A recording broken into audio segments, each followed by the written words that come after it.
Mas felicidade plena é pra estourar os cocos do Gaudério, né, cara? A gente não tá. A gente tem que parar de procurar felicidade plena. A gente tem que procurar viver bem. Viver bem mesmo com os problemas. Viver bem mesmo quando você tá sofrendo. Felicidade plena é os cocos. Se você atingir um estado de excitação e de satisfação muito grande, teu cérebro vai sensibilizar pra ele rapidamente. Ele não suporta isso, certo? Por quê? Porque ele não depende de um estado emocional que não corresponda à dinâmica do sistema nervoso central. Quando você tem um estado de felicidade, o que você tem é um conjunto de neurônios ativos e se comunicando entre si. Cara, ninguém consegue estar ativo por muito tempo, o tempo todo. Isso é biologicamente inadequado, né? Então ele vai regular. Então, por exemplo, é o paradigma da desensibilização para droga, né, cara? A felicidade pode estar na cocaína ou na pornografia, mas com o tempo ela vai perdendo sentido, ela vai perdendo aquela sensação inicial e na intensidade que ela tem. O sistema nervoso é altamente impactado pelas experiências que ele vive.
Mas então, tipo assim, essa insatisfação, né, que nos motiva a andar pra frente, né, na biologia... Às vezes cria depressão também. Cria depressão, mas isso entra em conflito, tipo, com...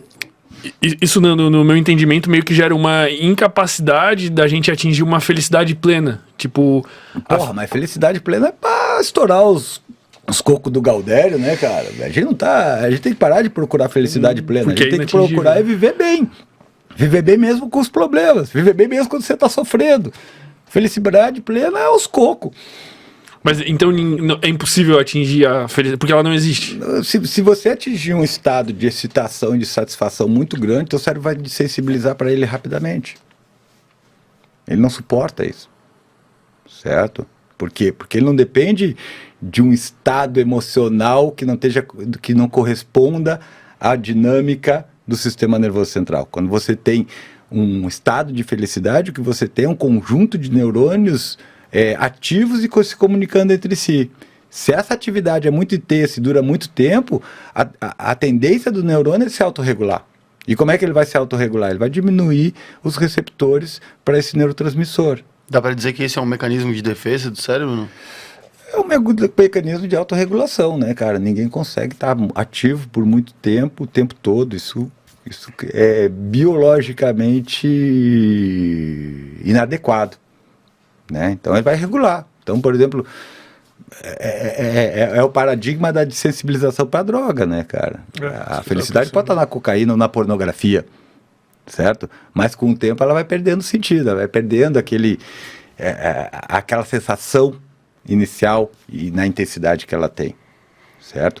O sistema nervoso é altamente impactado pelas experiências que ele vive, né? Então tem uma história, não sei se é verídica, porque eu nunca usei, mas diz assim que a primeira dose, não tem experiência igual à primeira dose com heroína. Tem relatos que... A gente balança a cabeça e a galera vê dentro e pensa, isso aí. É verdade, eu concordo. Por quê? Porque dizem que a experiência é tão significativa que você não vai conseguir ter outra. Tão intensa, tão importante que você não vai conseguir ter outra igual. Ela já remodula todo o teu sistema nervoso central. Nem se eu fizer de novo daqui 10 anos. Olha, cara, eu não saberia te dizer com certeza. Pode ser que sim, né? Mas o que a gente ouve, e eu nem sei se isso é verdade. Sim, né? sim. Eu teria que experimentar umas 2 vezes para te afirmar. Mas isso, tipo assim, o cérebro, tipo, meio que te impede de ser feliz pra que tu esteja buscando o quê? Assim, qual é o objetivo biológico do cérebro, tipo, não te deixar ser feliz? Vida. Mas por quê? O que biologicamente a gente quer, assim? Tipo, Cara, qual o propósito?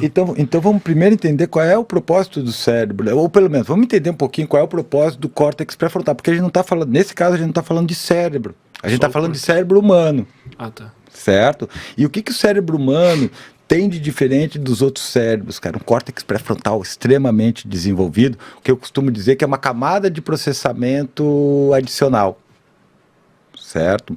Então, de certa maneira, quando a gente está pensando em córtex pré-frontal, a gente está pensando numa estrutura que ela consegue processar mais informações e criar padrões de comportamentos mais elaborados, onde a relação custo-benefício seja mais adequada, né? Então, de certa maneira, cara, o córtex pré-frontal, ele é um sistema adicional de processamento que vai fazer com que a gente consiga cruzar mais informações e buscar soluções mais diversas e implementar essas soluções. Eu gosto muito... Eu vou dar um exemplo. Meus alunos que estiverem me assistindo, me perdoem, eles já ouviram esse exemplo algumas vezes, mas eu gosto de contar muito uma história a respeito disso. Imagina a seguinte situação, velho. Imagina que você está caminhando numa rua e você encontrou um pitbull solto, certo? A primeira coisa que você tem é aquela gelada. O que é aquela gelada? A informação visual entrou pelo teu olho, ativou os teus receptores visuais, mandou essa informação pelo nervo óptico, ela passou pelo quiasma óptico, seguiu para o trato óptico, até chegar numa região que a gente chama tálamo, especificamente numa região que a gente chama de núcleo geniculado lateral do tálamo. Daí ele vai seguir 2 caminhos. Um que ele vai para o sulco calcarino, né, que é a área visual primária, que é no lóbulo occipital, e outro que ele vai para uma região do córtex temporal que a gente chama de amígdala, né? Você já conhece bem a amígdala, já estão íntimos da amígdala, né? Esse caminho para a amígdala é mais rápido. A amígdala dá uma olhadinha naquilo e dá o valor para aquilo. É perigoso ou não é perigoso? Certo? Dependendo desse valor, essa informação vai sair por uma via que a gente chama de via amídulo-fugal e estria terminalis. E ele vai para 2 regiões, uma para o córtex pré-frontal e outra para o hipotálamo. Certo? Para o córtex pré-frontal, ele vai dizer o seguinte para o córtex pré-frontal, se a informação for uma informação ameaçadora, ele vai dizer, cara, você gasta muita energia, fica quietinho aí que eu vou resolver a situação. Certo? E para o hipotálamo, ele fala o seguinte, cara, modifica o nosso regime de energia, porque a gente vai precisar de energia ou para lutar ou para fugir. Certo?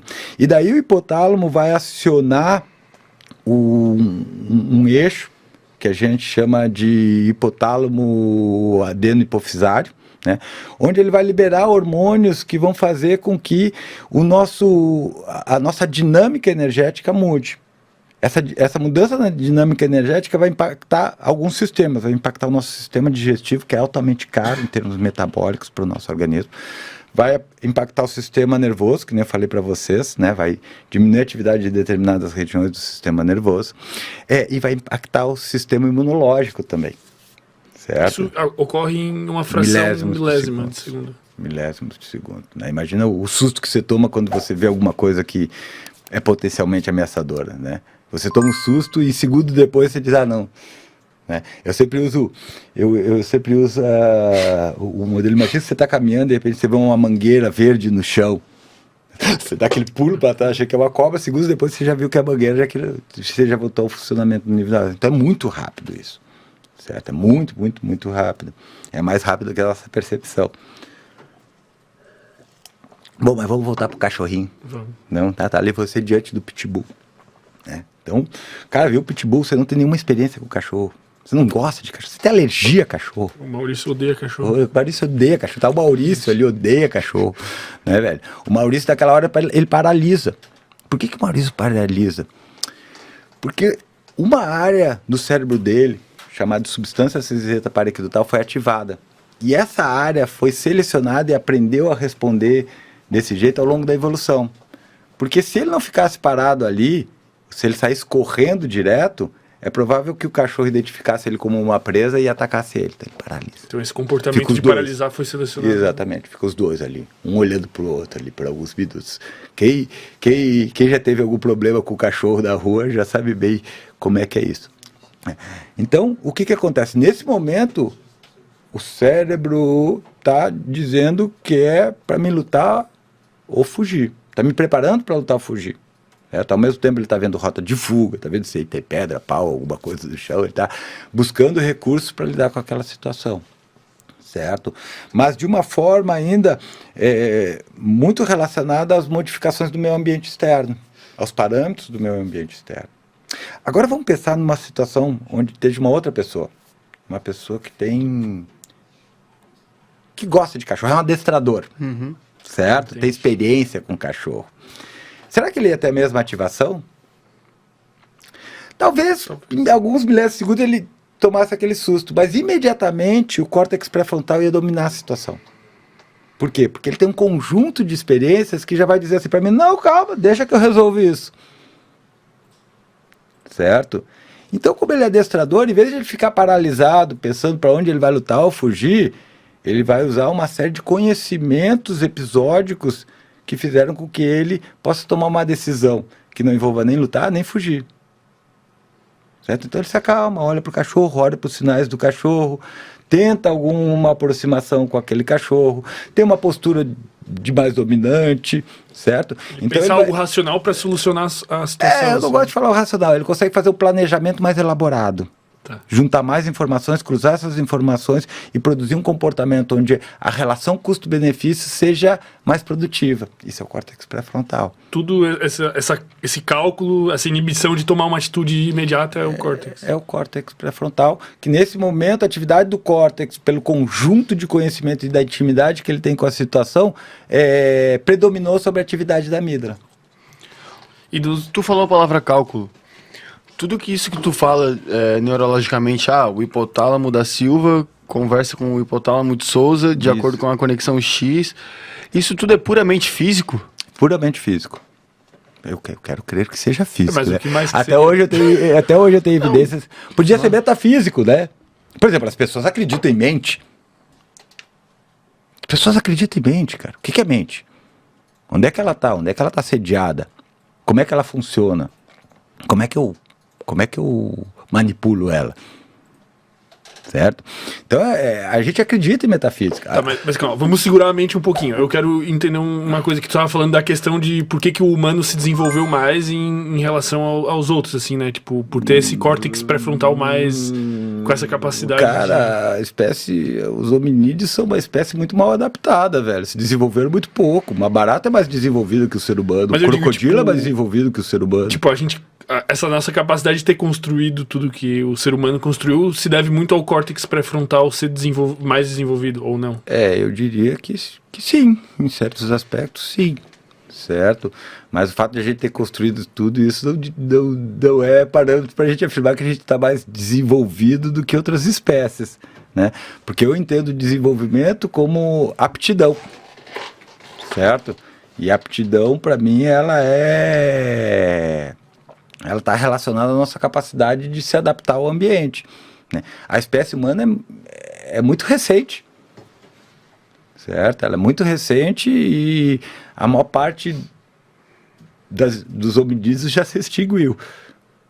A nossa ainda prevalece, mas a gente não sabe por quanto tempo, certo? Então se a gente avaliar em termos evolutivos, em períodos geológicos, a gente não necessariamente é bem adaptado e não necessariamente a gente